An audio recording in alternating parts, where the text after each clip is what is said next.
The lord. మార్చి 21వ తేదీ 2025. ఈరోజు దేవుని వాక్యం.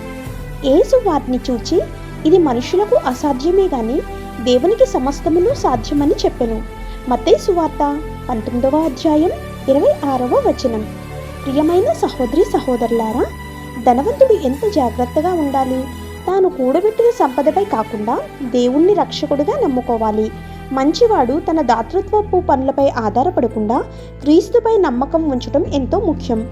పేదవాడు తన ధనవంతుడైన పొరుగువాని పట్ల అసూయపడే వైఖరి పెంచుకోకుండా తన భౌతిక మరియు శాశ్వత అవసరాలు తీర్చడానికి దేవునిపై నమ్మకం ఉంచడం ఎంతో ముఖ్యం.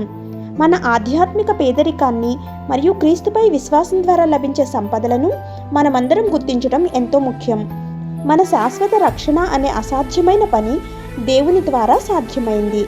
అలాగే మన స్వంత బలంతో దైవిక జీవితాన్ని గడపడం అనే అసాధ్యమైన పని ఒక పురుషుడు లేదా స్త్రీ ఆయన వైపు చూసి ఆయనపై మాత్రమే ఆధారపడినప్పుడు మాత్రమే సాధ్యమవుతుంది. ఆమేన్. God bless you.